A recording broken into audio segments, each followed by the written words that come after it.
you have a powerful testimony. And I know that people see you on stages now doing big outreach events.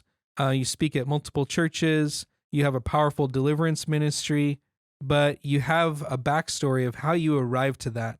And things didn't always look so glamorous. And there's a process to get to the platform that you're at right now. So if you can just kind of talk to us and introduce yourself to the audience and tell us your story. Yeah. Well, yeah. First of all, thank you, for having me. When I was 12 years old, by that age, 12, 13 years old, I was already smoking weed, doing ecstasy, living a pretty At 12 bad years life. old. Yeah. Wow. I was tagging. I started off as a tagger.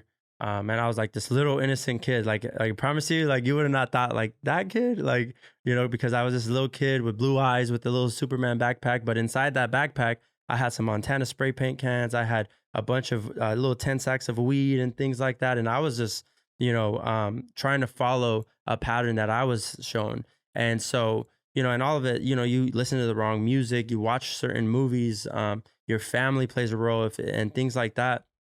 And so by that age, I was already, man, I seen for the first time somebody getting just beat down, knocked out, started fighting a lot. Fast forward, I continued to sell drugs all throughout my teenage life. Fought many times, all throughout my high school times, my middle school times. I fought every single time. Went to a different school every year. I moved to every other like year. I was part of another city type stuff. I ended up in continuation school in San Bernardino. I was in San Bernardino my junior year at 15 years old, and then after that I got kicked out. Maybe my first or second week of my senior year, got kicked out. Went to continuation school in San Bernardino, and that was not a good group to be around, what I mean? Like, sure. So, but I was just like a lot of those that were in that school, selling drugs, part of a tagging crew or gangs, things like that.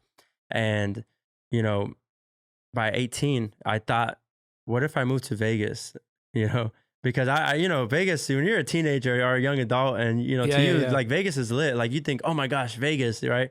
And so I was like, let me just move to Vegas and do my own thing.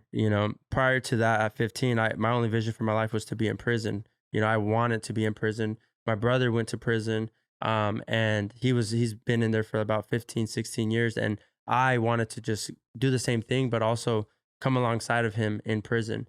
And together, maybe we could lead things. And so by 18, I moved to Vegas, bro.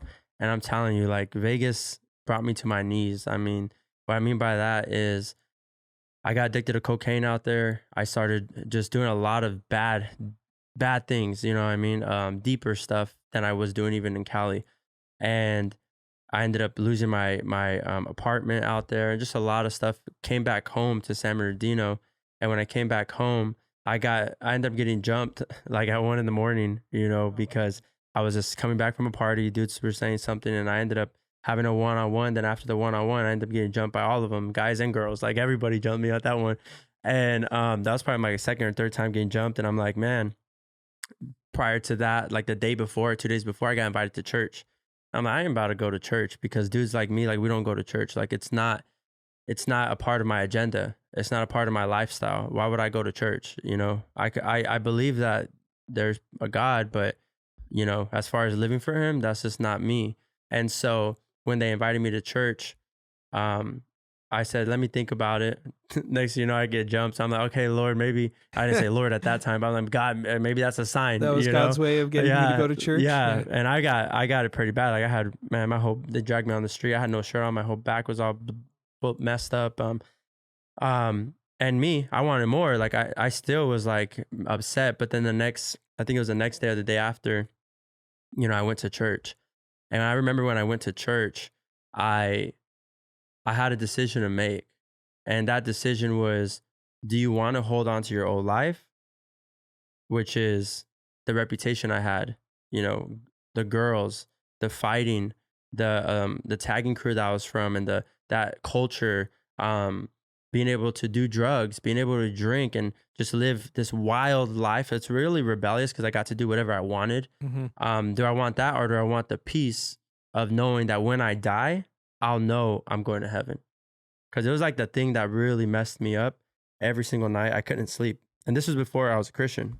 I was in Vegas even at 18 years old and couldn't sleep because I would think, I know one day I'm going to die, but I'm going to go to hell. Like I didn't have someone preaching to me like, hey, you're going to hell. It was kind of odd. Like I was just like, man, why am I thinking about this? So I'll do drugs or drink just so I could go to sleep unconscious. So I ended up giving my life to the Lord. That it was a Wednesday night service in San Bernardino out the way. Now, going back to how you started, we started the story at around 12 years old. What was your family life like that kind of allowed you to get into those type of things? I think it was interesting. My parents, they always wanted me to do good, but there's so many generational things happening in my family that were displayed to me that caused me to say, I know mom and dad, you want me to have good grades and you want me to be an athlete or do good in school, go to college and all that stuff, but it's the pull and the influence that's over my life isn't those things. It's the generational curses, which is the alcoholism, the gangs, the violence, all the different things that I've seen or heard of from generation to generation type stuff. That was the most attractive thing to me. And so I started following that pattern.